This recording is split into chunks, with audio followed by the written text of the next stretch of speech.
Ave Maria, cheia de graça, o Senhor está contigo. Bendito sois vós entre as mulheres. Bendito é o fruto do vosso ventre, Jesus. Santa Maria, Mãe de Jesus, rogai por nós, buscadores de conhecimento, agora e na hora do nosso desenlace. Que assim seja. Sejam todos muito bem-vindos a mais uma reunião de estudo aqui do Centro Espírita Os Humildes de Jesus. Fico muito feliz em poder compartilhar essa primeira noite de estudo do ano com vocês. E, como foi pedido lá no grupo, o tema de hoje será relacionado ao tempo e também ao que nós devemos entender sobre a regência desse ano, como muitas pessoas hoje em dia falam. A internet é um meio de dinamicidade de informações e conhecimentos muito grande. Então as pessoas sempre vão ter curiosidades relacionadas à espiritualidade de todo tipo de gênero. Uma das coisas que mais foi comentada essa semana durante esses estudos que as pessoas estavam fazendo e de previsões sobre como seria o próximo ano era o comentário de que este ano seria regido pelo planeta Saturno. E muitas pessoas, inclusive de casas espíritas, de centros espíritas, fizeram previsões tenebrosas sobre como esse ano seria horrível por ser este tal ano regido por Saturno. Eu brevemente vou explicar o que isso significa e desmitificar um pouco a forma com que explicaram, e depois eu focar no nosso plano kármico e no que a gente deve fazer na nossa vida de acordo com a idade que a gente tem. Bem, primeiro de tudo, por que um ano seria regido por um planeta, por que Saturno? Segundo a ideia da astrologia, cada ano teria uma sequência de planetas que regem ele. E este ano, segundo o que as pessoas estão dizendo, muitos centros espíritas inclusive, este ano seria regido por Saturno. O que isso significa? Saturno na mitologia romana barra grega, na romana seria o próprio planeta Saturno e na grega seria o deus Cronos, representa na astrologia a passagem do tempo. E na astrologia, quando você analisa seu mapa astral, o planeta Saturno, ele representa aquilo que você veio para aprender nessa encarnação e também representa a energia que, quanto mais velho você for ficando, mais vai cobrar uma determinada compostura sua para que assim você esteja evoluindo. Geralmente o Saturno é conhecido como um cobrador kármico. Como a gente estuda aqui no kardecismo, karma é uma palavra que vem do sânscrito e significa ação. Então, toda ação que a gente tomou no nosso passado encarnacionista acaba retornando para nós através de karmas. Como Saturno é um planeta cobrador kármico, este ano, segundo a visão astrológica, seria um ano onde as forças do karma estariam intensamente atuantes, cobrando das pessoas aquilo que elas ainda não pagaram. Tecnicamente, este ano seria um ano que, segundo essas previsões, a força kármica estaria muito mais atuante nos nossos espíritos, cobrando aquilo que a gente não fez. Como eu expliquei, Saturno representa o deus Cronos, e o deus Cronos, na mitologia grega, representa o tempo. O que é aquilo que está nos deteriorando fisicamente desde o instante que a gente nasceu? A gente sabe que a partir do momento que a gente sai do útero materno, o oxigênio ele começa a atuar nas nossas células através da nossa respiração, e esse oxigênio ele tem um fator de oxidação no nosso corpo. Tanto que as pessoas falam, tem que comer alimentos que tenham radicais livres, porque os radicais livres, eles tecnicamente na nossa ação biológica, segundo o que é explicado, pode ajudar a conter esses fatores de oxidação do nosso corpo, das proteínas, dos nossos órgãos e etc, etc. Então, o tempo ele é uma unidade de medida da matéria associada à deterioração desta realidade.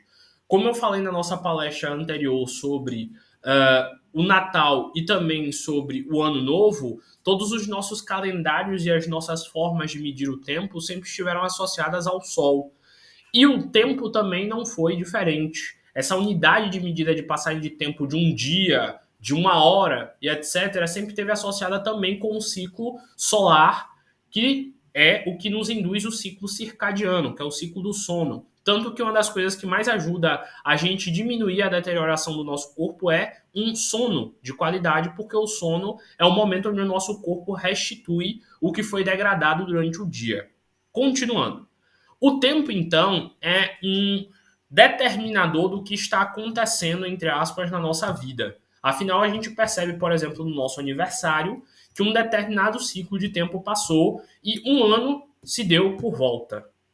E geralmente em momentos como o nosso aniversário, ou então no final do ano, é quando a gente para perceber, rapaz, o tempo passou, a vida passou. E o que é que eu fiz de útil nesse ano que se passou? Certa vez eu vi um espírito explicando que tempo era a unidade de medida da matéria responsável por nos fazer perceber que algo estava mudando. Que sem o tempo, sem a deterioração do nosso corpo, sem a diminuição da nossa vitalidade, nós não teríamos consciência de nossas responsabilidades. Porque provavelmente você já conversou com alguém mais velho que diz assim: ah, se eu fosse jovem, ah, se eu tivesse a sua idade, ah, eu faria tudo de. Ah, eu teria aproveitado muito mais o tempo. Isso só mostra pra gente o valor que o tempo tem na nossa vida e de como o tempo tem suas ações. Segundo o kardecismo, quando a gente vai encarnar, a gente conversa com os espíritos, com os guias e pede orientações em relação ao que a gente deve fazer com a nossa vida. Como a gente deve organizar essa faixa de tempo chamada encarnação para que ela seja o mais proveitosa possível e assim a gente constrói o nosso plano kármico. No plano kármico, geralmente a gente determina vários pontinhos, sei lá, com 7 anos, com 14 anos eu já vou ter feito isso, isso e isso. Com 21 anos eu já vou ter realizado isso, isso e isso. Eu já terei pago tal e tal karma, tal e tal situação, eu já terei resolvido. A questão é que é um plano kármico. E geralmente o que é que acontece quando a gente faz um plano? Por exemplo, se você constrói o plano de que você vai na rua comprar a feira do mês, às vezes você esquece de comprar alguns alimentos, né? E às vezes você tem que voltar para poder pegar de novo, não é? Então a gente já vê aí como também acontece o nosso plano kármico. Às vezes a gente tem que reencarnar de novo para pagar algumas coisinhas e para resolver algumas coisinhas que a gente deixou em aberto. Então, o tempo e humano, regido por Saturno, como estão explicando, ele representa o ano onde, entre aspas, o que está sendo. É, o que falta ser pago e a gente ainda não resolveu vai ser pressionado a ser resolvido de uma forma mais rápida e precisa. Por isso que tantos canais, explicações, centros espiritualistas, cara, blá, blá, blá, explicaram que esse ano seria um ano horrível, um ano onde poderia acontecer muitas catástrofes, muitas coisas negativas. Porque, tecnicamente, o que foi acumulado nesses anos anteriores, de faltas nossas, que a gente não trabalhou ativamente para resolver, tecnicamente será cobrado neste ano, nesse nosso ciclo encarnatório de um ano. Então, por isso que vários locais estavam fazendo previsões super sombrias de que seria um ano terrível e tudo mais. Só que é que tá. Quem é kardecista de verdade, quem estuda de verdade, sabe que não é muito bem assim. Que o karma, na verdade, ele está atuando sobre nós o tempo inteiro. E que se fosse para a gente viver com medo por causa do karma, a gente nem vivia, porque o tempo inteiro ele está nos cobrando coisas. Pode ser que esse ano seja mais intenso? Pode. Mas esse ano também pode ser um ano onde você se dedica a ser mais intenso no seu processo de mudança e de evolução. Assim, você vibrando amor, fazendo coisas boas, tomando novas atitudes, você vai se proteger, obviamente, dessas características kármicas negativas e não vai ter por que você ficar sofrendo com medo e tudo mais. Então, bora aqui dar uma lida nessa tabela para eu ajudar vocês a refletirem um pouco mais sobre o tempo e sobre como a gente deve se relacionar com ele corretamente. Sempre que eu falo sobre o tempo aqui, sobre essa percepção de passagem de tempo e da gente ter uma noção de como as coisas funcionam, eu sinto muito a filosofia alemã. Lá na filosofia alemã existe um conceito chamado Zeitgeist. Zeitgeist é o nome dado ao espírito do tempo lá nessa filosofia. E tem vários diálogos, várias explicações sobre o que esse Zeitgeist nos ensina. Mas eu vou tentar resumir aqui para vocês o que é a ideia que Zeitgeist passa. Geralmente, Zeitgeist diz o seguinte: que a gente deve evitar de viver no passado, de pensar no passado e de ficar preso a ele. Por quê? Porque o passado passou. Não dá para a gente mudar o que aconteceu, não dá para a gente fazer ser diferente. O passado deve ser apenas um repositório de ideias, de vivências, de experiências que a gente deve usar para evitar errar. Se eu errei relacionado a algo no meu passado, isso daí é um aprendizado que deve ficar em mim e que eu não devo repetir de forma alguma. Mas tem pessoas que vivem com a sua mente pensando no passado. Ah, se eu tivesse jovem e fizesse isso. Ah, se eu pudesse voltar no tempo e escolher isso, isso e isso em vez disso. E a pessoa acaba gerando um ciclo de sofrimento mental porque ela queria ter a possibilidade de mudar como foi o passado dela e ela fica sofrendo.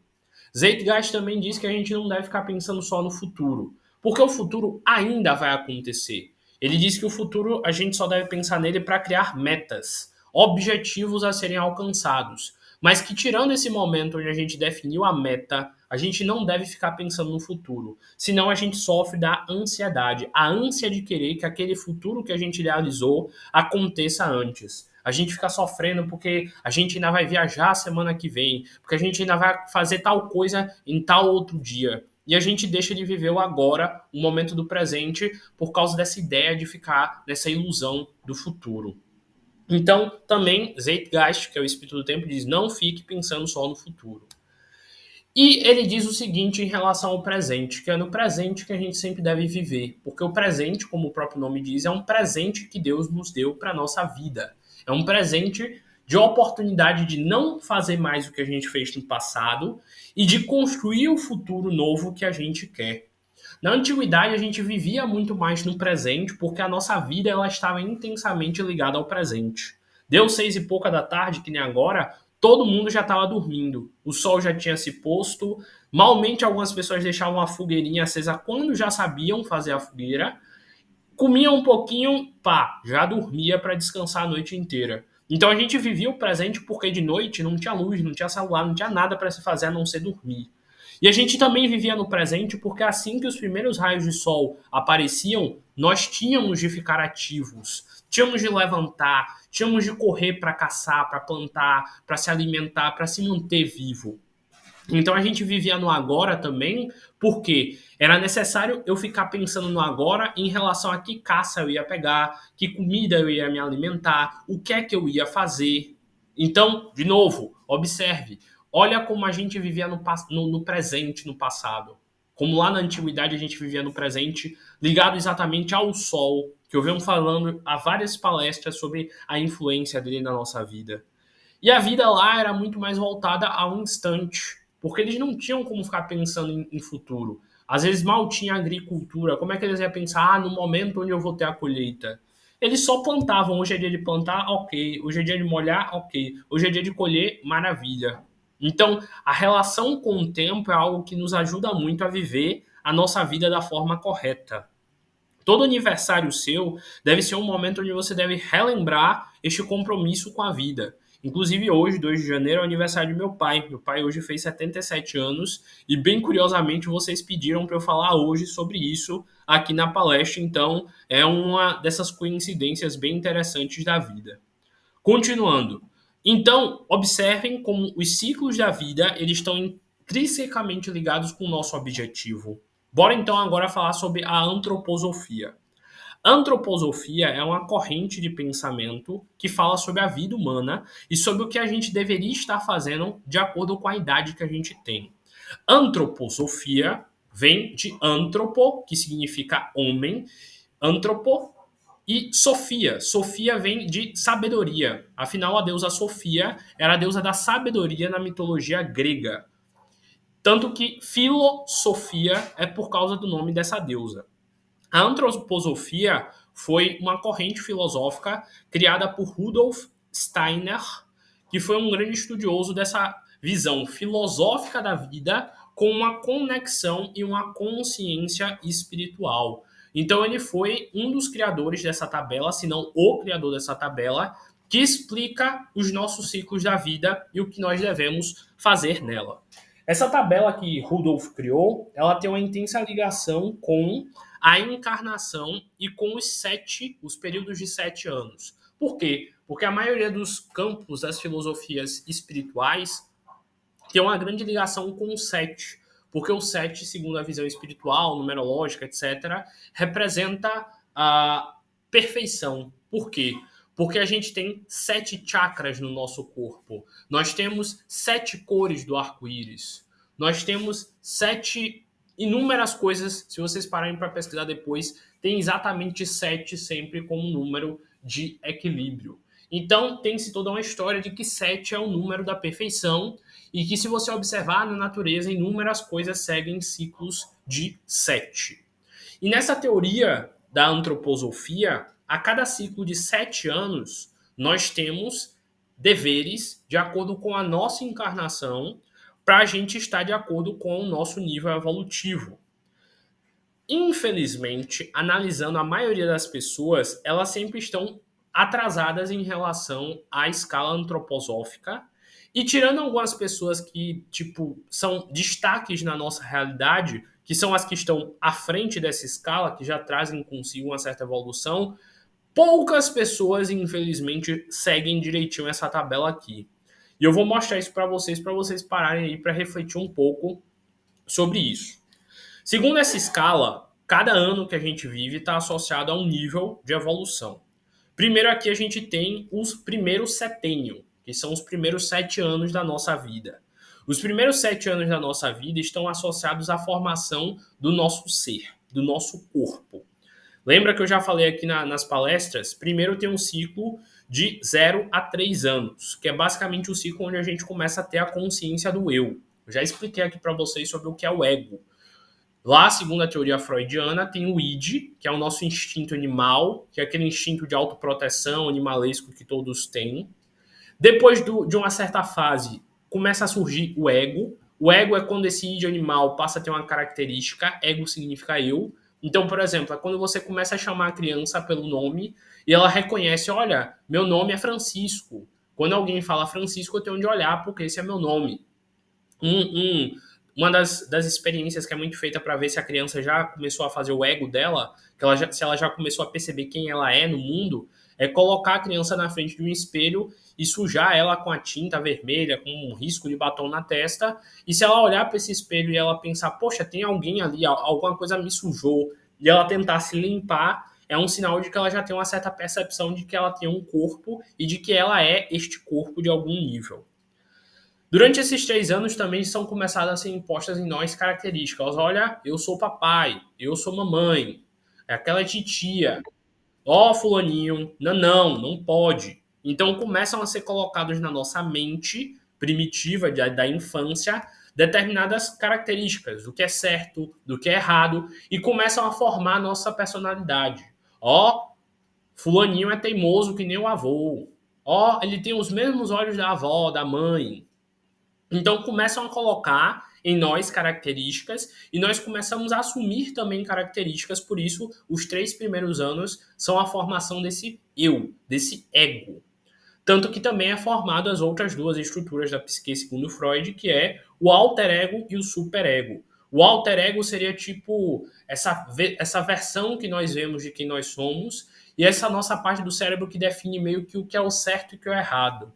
E o superego seria tipo um sistema punitivo, tipo um juiz, que é aquela coisa que nos deixa culpado quando a gente faz algo de errado que a gente sabe que é errado. Então, até os 3 anos é começado a ser formado este ego. Dos 3 até os 7 anos, esse ego continua sendo alimentado com características e com determinados tipos de comportamento. Então, o primeiro setênio, o primeiro ciclo de 7 anos da vida, a criança tem que formar o eu dela, entender quem é esse eu, e ela tem que perceber o mundo. Afinal, é um bebê que está ali olhando a realidade. Com os olhinhos dele, ele vê a água, o céu, as plantas, os animais. Tudo para ele é uma descoberta e ele tem que começar a perceber quem é ele e qual a relação dele com este mundo externo. Então, o primeiro setênio é o mundo é bom. Ele começa a perceber a ligação do mundo e ele começa a perceber o corpo físico dele. Ele percebe que ele tem que segurar o xixi, segurar o cocô, que ele tem fome e que a barriga dele sente necessidade de alimento. É o primeiro setênio que a gente começa a perceber as necessidades biológicas, tanto que lá existe também a pirâmide de Maslow, que é a pirâmide das necessidades físicas. A primeira parte, se eu não me engano, é a alimentação, a segunda, se eu não me engano, é seguridade, tipo proteção, ter uma casa, etc. A terceira, se eu não me engano, são as necessidades emocionais e as outras eu esqueci. Mas cada nível de necessidade biológica para a gente viver e mental. Então, nos 7 primeiros anos, geralmente, quase todo mundo está certo. Todo mundo está em equilíbrio, está aprendendo, está fazendo alfabetização, está começando a desenvolver a personalidade e tudo mais. Dos 7 aos 14 anos, começa o segundo setênio, que é o período onde essa criança deixa de ser aquele ser purinho, leve, tranquilo, e que começa a ter uma personalidade, começa a demonstrar suas características, começa a demonstrar quem ele é e que tipo de espírito existe ali. Tanto que está colocado aqui na escala os 9 anos, que é a vivência do eu, que é quando o ego, o eu, a personalidade da criança começa a estar mais firme. Tanto que eu já expliquei aqui várias vezes para vocês que é durante mais ou menos os 9 anos que a moleira, que é esse osso aqui do crânio, que é o osso senoide, se fecha. E o crânio ele começa a ter um formato específico. E segundo as filosofias espiritualistas, é mais ou menos nessa idade que o espírito da criança termina, entre aspas, de se unir verdadeiramente àquele corpo e as características da personalidade daquele espírito começam a se manifestar mais intensamente naquela criança. Até os 9 anos, mais ou menos, a criança ela é meio que neutra, ela não tem muita personalidade. Ela é um ser mais puro, mais leve, mais dócil, porque até os 9 anos de idade a criança tem que ser leve, gentil e bondosa para nos instigar o desejo de proteção. Quando a gente vê alguém inocente, alguém meio aéreo, alguém que não tem maldade, que não sabe se proteger, o que é que a gente sente vontade? De ajudar, de proteger, de orientar. Por isso que as crianças vêm com essas características. Para também chegar na mãe, nos irmãos, nos parentes, o carinho, o amor, a vontade de proteger, de ensinar, que era essencial lá na nossa antiguidade para que os jovens, as crianças, fossem cuidadas e protegidas até elas se tornarem independentes. Tanto que esse setênio, que é o segundo, termina aos 14 anos, que é exatamente no início da puberdade, onde os meninos começam a desenvolver os testículos, o corpo, a testosterona, e eles começam a ter a vitalidade, a força para se protegerem sozinhos, e as meninas começam a ter os seios, o corpo, começam a ter a menstruação, porque ela já vai se tornar fértil e assim algum homem lá na antiguidade iria ter que proteger ela e construir um novo ciclo familiar. Então lá na antiguidade era essencial seguir essa tabelinha biológica, porque assim eu, aos meus 14 anos, já poderia me desvincular, caso quisesse, caso tivesse força disso, da minha família, para criar a minha e também para encontrar a minha mulher e criar o meu novo núcleo familiar. Mas, obviamente, a gente sabe que os humanos eles evoluíram por ficar em grupos. Sempre tiveram chefes nessas tribos, nesses clãs e por aí vai. Enfim, então até dos 7 aos 14 é consolidado quem eu sou, qual a minha personalidade, quais as minhas características e onde eu começo a entender mais ou menos o que eu faço no mundo, como o mundo funciona e o que eu devo fazer para crescer e me desenvolver nesse mundo. Então, também, entre aspas, geralmente, dos 7 aos 14, entre aspas de novo, todo mundo segue direitinho a tabela. E é entre os 7 e os 14 anos que a gente percebe que o mundo é belo, que ele tem uma utilidade, que ele tem uma finalidade, e a gente começa a desenvolver o corpo etérico. Tanto que é mais ou menos nessa idade que muitas pessoas começam a desenvolver a mediunidade delas e começam a ter picos mediúnicos se elas tiverem ainda uma certa pureza, uma certa sensibilidade. E também é nessa idade que as crianças, ou o espírito, se ele for um espírito atrasado, pode começar a fazer coisa errada. Pode começar a querer ter atitudes agressivas, enfim, que mostram o nível do espírito dele. Dos 14 aos 21, já entra o ciclo onde, entre aspas, as pessoas começam a dar errado e começa a dar problema.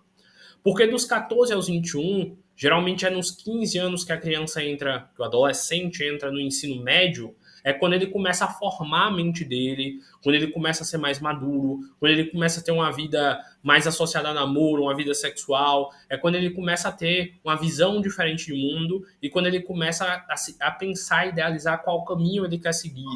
Ah, eu quero ser dentista, eu quero ser médico, eu quero ser veterinário. É quando ele começa a pensar qual faculdade ele quer fazer. Ou então, se ele não tem acesso à escola, não tem acesso à faculdade, é quando ele começa a pensar que ele quer ter o pedaço de terra dele, que ele quer ter a moto dele, que ele quer ter o dinheiro dele, o trabalho dele, o esforço dele. É quando ele começa a querer ser independente. É quando ele começa a não querer mais receber ordens dos pais, das pessoas que estão ali ao redor dele. Então, é geralmente entre os 14 e o 21 que começa a crise de identidade. Quem eu sou? O que eu quero ser? Onde eu quero chegar? O que eu quero realizar? O que eu quero fazer? Então é dos 14 aos 21 que tem a afirmação do eu. No caso, começa a consolidar a minha personalidade. Eu sou isso, eu gosto de bater boca, eu gosto de conversar, eu gosto de falar, eu gosto de ensinar, então vou ser professor. Ah, eu gosto de animal, então vou ser veterinário. Ah, eu gosto de matemática, de física, então eu vou para essa área. Então, nessa época, a gente começa a afirmar o eu, a personalidade e o caminho que a gente quer chegar para evoluir. Então, é esse ciclo do o mundo é verdadeiro, porque é onde a gente começa a decidir o que é que a gente quer ser no mundo, como a gente vai vivenciar o mundo e no que eu vou influenciar o mundo. Então, é dos 14 aos 21, que dependendo, é lá para os 19, 18 que começa a faculdade, quem faz faculdade, é dos 19 a 18 que começa também geralmente a trabalhar, às vezes trabalha mais cedo, mais tarde, enfim. E é onde essa pessoa começa a ter, entre aspas, o dinheiro dela, a vida dela, as responsabilidades dela, e ela tem que começar a se gerir. E os 21 anos, dependendo do curso, enfim, é geralmente por 21, 22, 23, 24, enfim, que termina a faculdade e começa a ter uma vivência associada a uma vida adulta, uma vida profissional. Então é nesse período que a gente forma o nosso eu. Olha, eu gosto de ensinar, então eu vou ser professor, eu vou ser palestrante, eu vou ser não sei o que lá. Eu gosto de curar pessoas, então eu vou ser médico, vou ser farmacêutico, vou ser enfermeiro. Então, é nessa fase dos 14 aos 21 que se você tiver uma mente bem formada e se você estiver seguindo direitinho o seu plano kármico, você escolhe diretamente bem o que você quer ser para a sua vida, o que você vai viver, do que você vai fazer. É mais ou menos essa fase onde você define aquilo que o seu espírito veio para fazer como missão nessa encarnação. Por isso que eu falei que é por aí, geralmente, que começa a dar problema. Porque dos 14 aos 21, possa ser que você ainda seja muito imaturo. E se você não sabe o que você quer, possa ser que pessoas da sua família te obriguem a fazer o que você não quer. Cansei de conhecer amigos meus nessa fase que não gostavam de determinado curso da faculdade e faziam obrigados porque o familiar dizia: não, você tem que ser isso aí sim. Ou porque o pai ou a mãe tinham um objetivo e foi frustrado na vida e não conseguiu fazer, e obrigava o filho a seguir o sonho que era dele e não do filho. Nessa idade também é muito comum que o uso de droga, o uso de mais bebida, fazer besteira, sei lá, engravidar cedo, ter filho cedo, várias coisas que podem atrapalhar muito o plano kármico e o plano de desenvolvimento. Não que as coisas que eu citei sejam erradas, besteira, enfim, vocês entenderam, é sempre o excesso ou a falha que gera isso daí. Então, o terceiro setênio, que é o último desse primeiro ciclo de vida, dos 7 ao 21, é, entre aspas, o mais importante. Porque se você viveu certo o setênio primeiro e o segundo, dos 0 aos 7 e dos 7 aos 14, é bem provável que o seu terceiro setênio, que é esse início da vida adulta, seja sólido e firme. Às vezes você pode não ter tido estudo nenhum, mas se a sua família te passou valores, ensinou certo e o errado, enfim, nesse terceiro setênio, você geralmente escolhe algo bom, correto para fazer para a vida e começa a lutar por isso. Então, dos 14 aos 21 é a afirmação do eu. É onde eu percebo o que eu quero ser no mundo e como eu irei me impor no mundo. Por isso que esse terceiro setênio é o setênio do corpo astral. Porque o corpo astral é o meu espírito dizendo: olha, eu vim para ser isso, e eu me associo e eu me transformo nisso. Sem falar que aqui também tem a base, ó, o primeiro setênio é o setênio da família, porque o bebê, a criança precisa de toda uma base familiar para poder se desenvolver.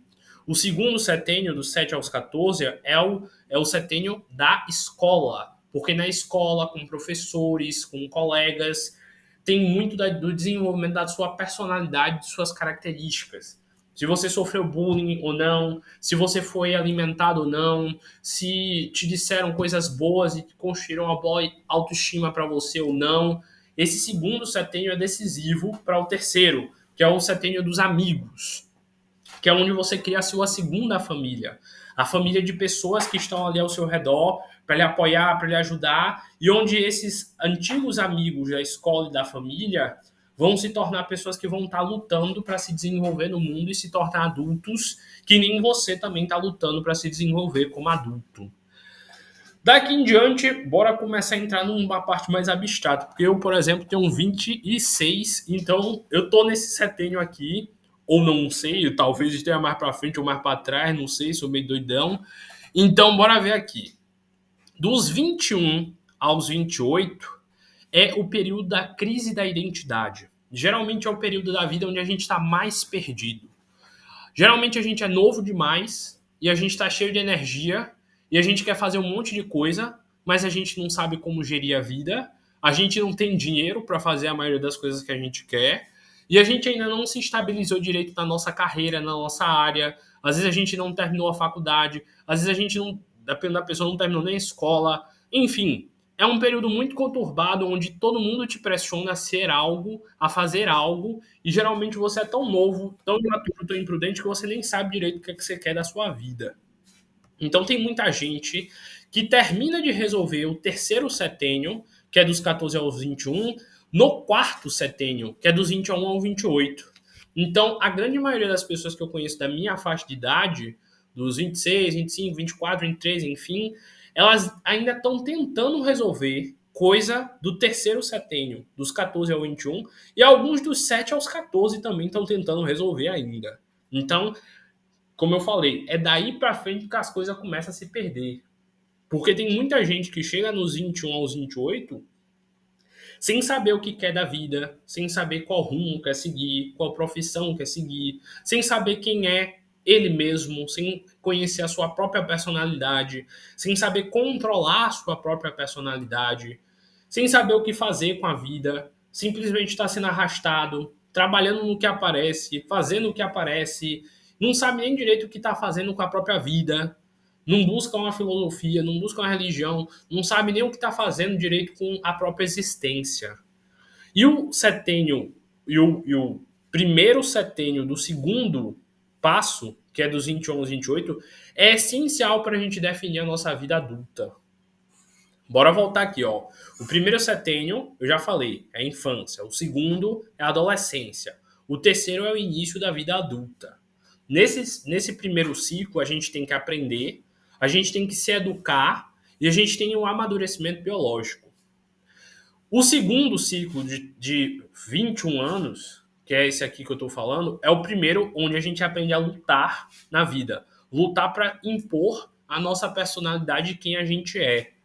Nesse a gente vai ter que ter a autoafirmação, no caso, defender quem a gente acha que a gente é, defender a estrutura de vida que a gente quer ter, onde a gente tem que defender a nossa educação, as nossas virtudes, os nossos valores, o que a gente acha certo ou errado, e onde a gente tem que amadurecer o nosso psíquico. Por quê? Porque é aos 25 anos, mais ou menos, que o nosso cérebro ele termina de se formar por completo. É aos 25 anos que o nosso córtex pré-frontal, que é a região da frente do cérebro, termina de se formar. E é só a partir dos 25 anos que a gente realmente consegue começar a pensar com maturidade. Antes dos 25, a gente só pensa besteira. Inclusive, tem países lá na Europa que estão estudando em colocar a maioridade penal como 25 anos. Porque até 25 anos o nosso cérebro não está completamente formado, por isso que tem tanto jovem adolescente, meio jovem adulto, que faz tanta besteira na vida. Porque o cérebro ainda não se formou completamente. O córtex pré-frontal, para quem não sabe, é a região do cérebro responsável por conter atitudes. Sabe quando você pensa, vou me jogar nesse rio?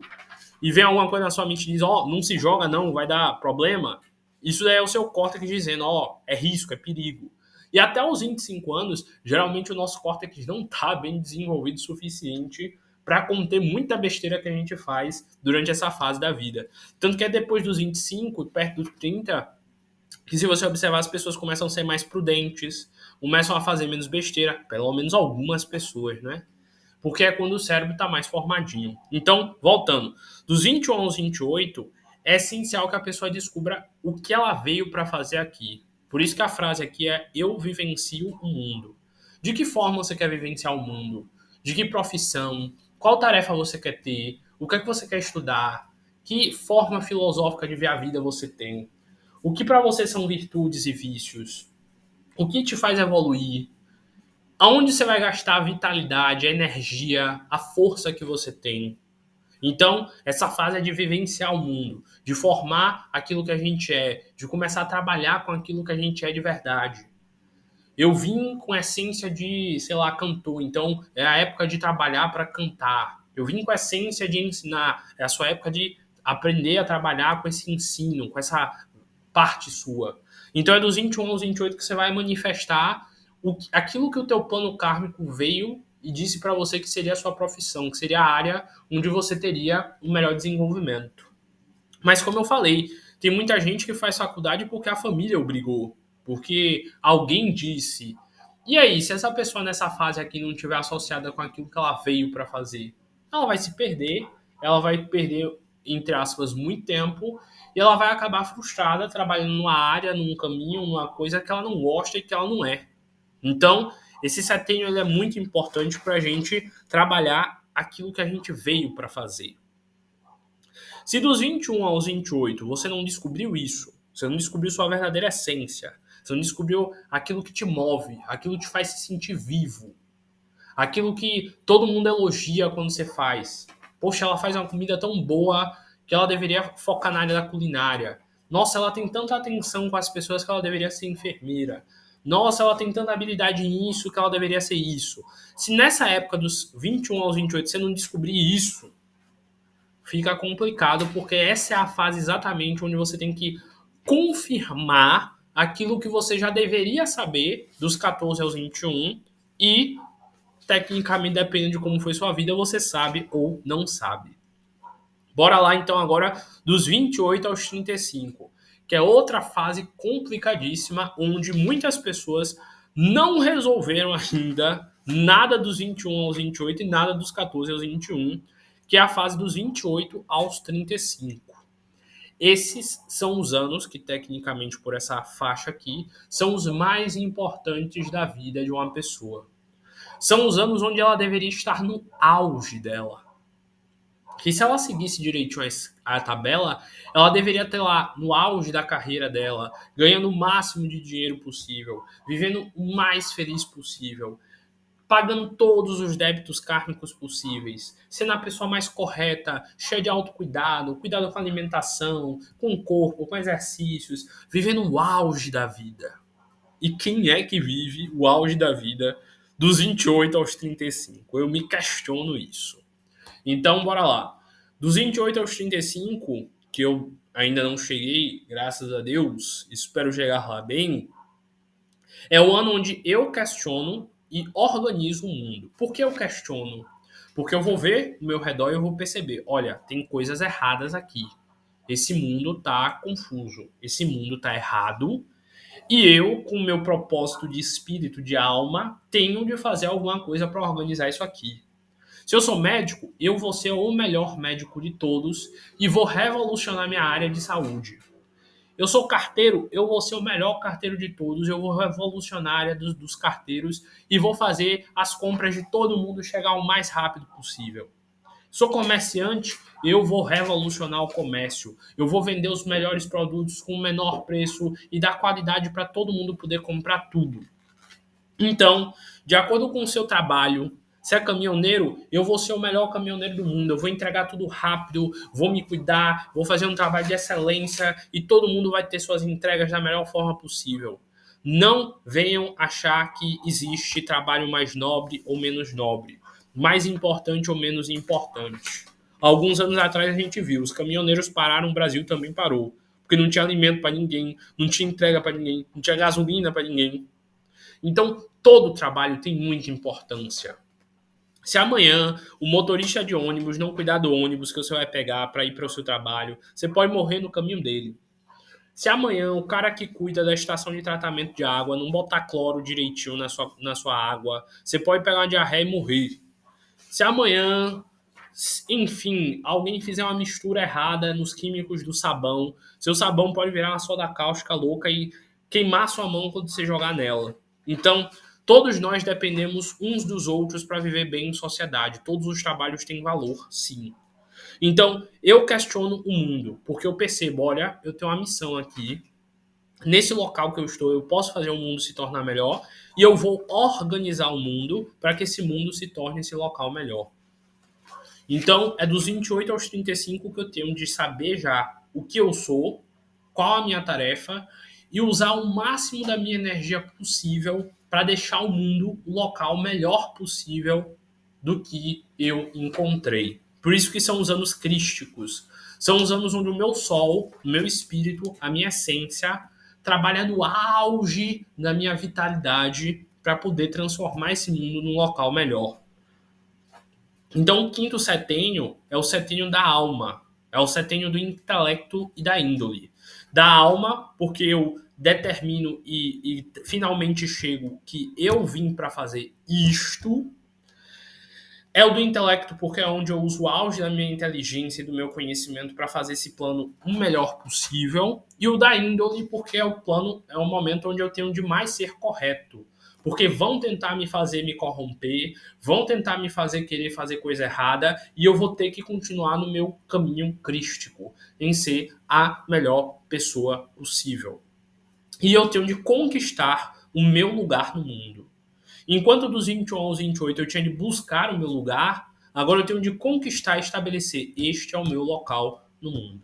Então, se você não organizou bem nenhum dos outros setênios anteriores, você provavelmente está bem atrasado e está na hora de você correr atrás do prejuízo.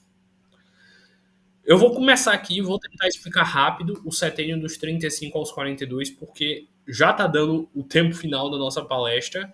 Se não der tempo de eu terminar de explicar hoje, eu vou explicar lá na sexta-feira. Mas o terceiro ciclo de 3 setênios no meio da vida, que começa aos 35 anos aos 42, é o setênio onde você começa a questionar você mesmo. É o famoso setênio onde tem a crise da meia-idade, onde as pessoas pensam: rapaz, eu já tenho 40 anos e não fiz nada. Tenho 40 anos e não tenho um pingo d'água, um pedaço de terra, não tenho uma coisinha minha. É a época onde as pessoas estão na crise da meia-idade, onde elas começam a correr atrás do tempo. Onde elas começam a achar que estão velhas. Ah, eu tô velho, eu tenho de viver tudo, eu tenho de fazer tudo. Ah, meu corpo não aguenta mais nada. Ah, meu Deus, ó uma dor aqui, uma dor lá. É dos 35 aos 42 que eu questiono a mim mesmo, do tipo, poxa, será que tudo que eu fiz até agora valeu a pena?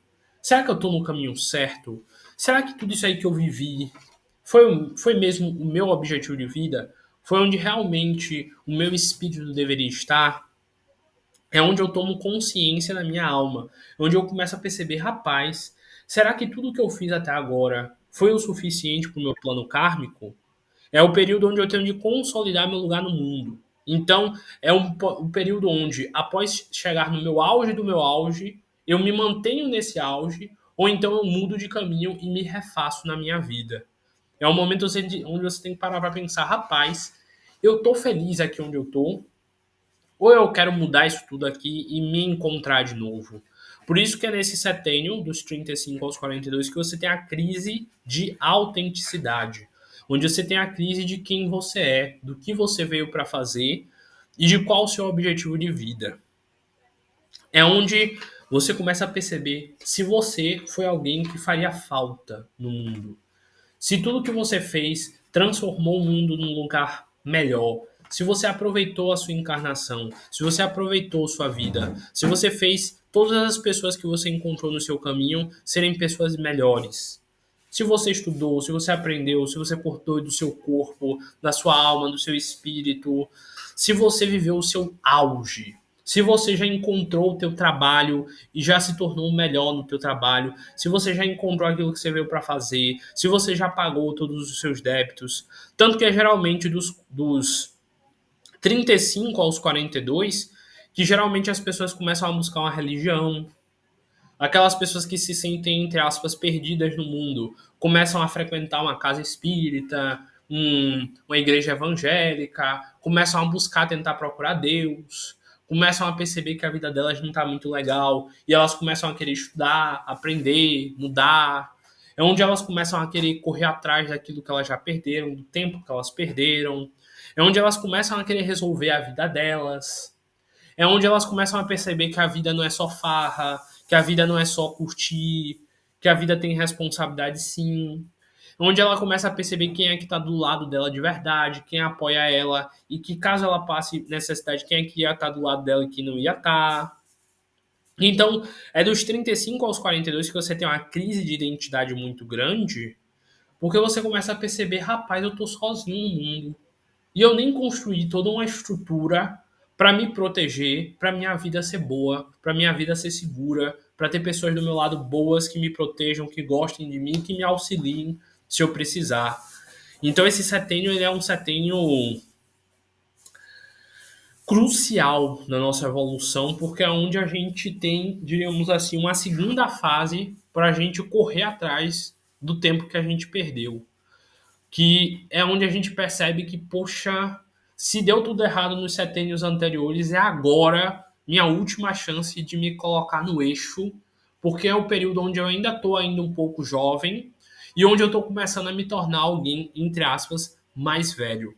Tudo bem que hoje em dia essa tabela estaria um pouco errada, porque hoje em dia a gente sabe que a nossa longevidade está ficando muito maior e que tem muita gente de 50 e poucos anos, de 60 e poucos, de 70 e poucos anos, que ainda tá jovem, que ainda tá cheio de energia, que ainda tá cheio de vontade de viver, que ainda tá fazendo muita mais coisa do que os adolescentes de 7 a 14. Mas lembrando, isso daqui é só uma teoria, é uma explicação para a gente meio que ir se ajustando e se entendendo.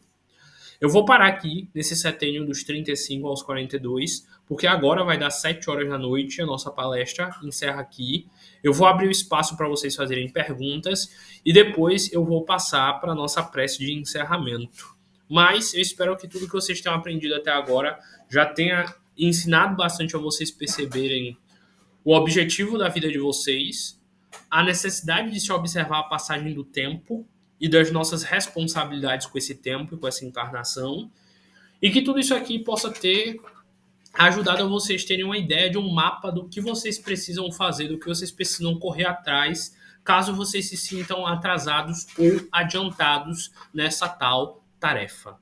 Desejo a vocês que o sucesso seja a única possibilidade em suas vidas.